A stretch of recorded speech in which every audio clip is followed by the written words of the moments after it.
Justice League issue 75, the prequel comic to Dark Crisis, which is the big DC event of this year. And this issue is also known as the Death of the Justice League. Bullshit! I'm sorry. Bullshit. Give it 4 months. Sorry. Let me take a drink.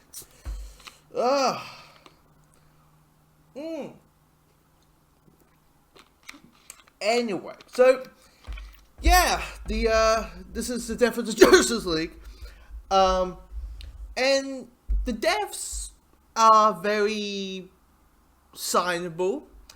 The deaths are, yeah, you're dead. There's no way in the world these guys can come back anytime, but we're going to, because it's Batman, it's Superman, it's Wonder Woman, it's Martian Manhunter, it's Green Arrow, it's Black Canary, it's Black Adam. You surely know Black Adam ain't dead, because you know why? Because he has a movie coming out. He has a movie in like October now. October? Yeah, October. So you know that ain't gonna be a thing. So they'll be back. They'll be back. I would be shocked by like issue 3 or issue 2 is when, like, you know, characters starting to come back and all that. But anyway, for me, enough me taking the piss out of the concept of the title of it, which is the Death of the Justice League. How is the actual story itself? The story itself is pretty decent. I mean, what you have is you're setting up the villain, which is Parrish, who was a character who was created in the 80s for Crisis on Infinite Earths, which people probably have seen the CW Arrowverse crossover of their version of it. And he, in that comic, in that original story, he was the hero. He was there to save the multiverse, help the heroes to save the multiverse. And this time, Paris has the same goal but a different method. It's the whole exploit the multiverse so a new one can be remade. And he has evolve and make a deal, or has some kind of energy in him called the Great Darkness, and that's making him go insane, of him reaching the goals and making the Justice League go, yeah, your goal ain't gonna happen, because that equals us dying and making every other multiverse, every universe that's been living right now to die, and we're not gonna let that happen, which of course leads to them dying.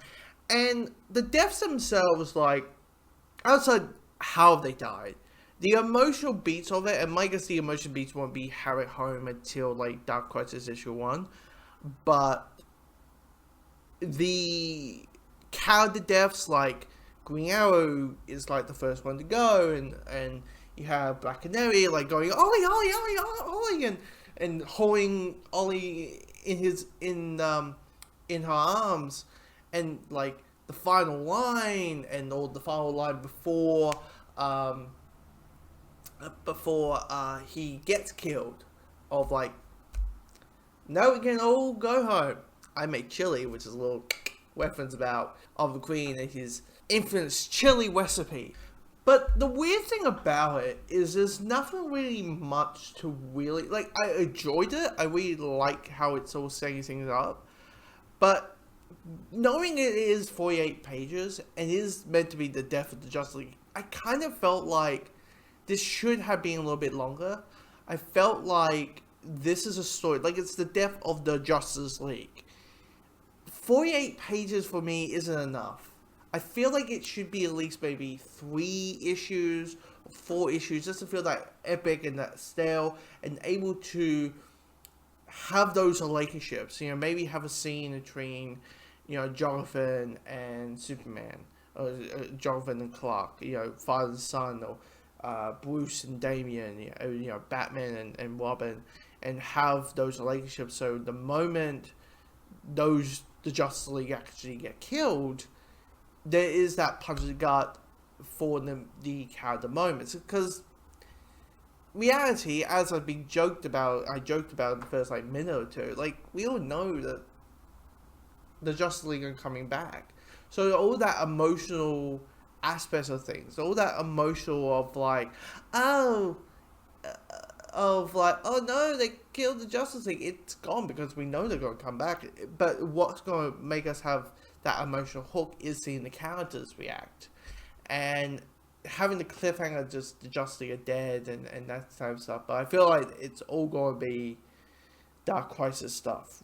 But it is going to be interesting to see all these heroes, all these like Jonathan, who has been the new Superman, is now the Superman. He's taking the shoes of his father and literally putting them in.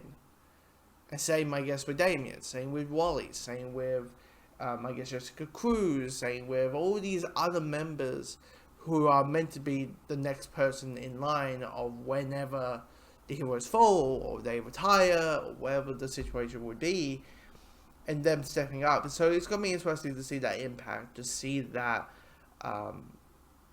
and then how they're handling it, them being heroes. Can they feel, them emotionally feel able to fill those shoes? Because, you know, it's not easy shoes to fill, you know, all that. But it's Dark Crisis. And why I'm hearing, like, the main reason is that we're looking at quite the original Crisis event, and they were like, the main players don't show up till like halfway through the story.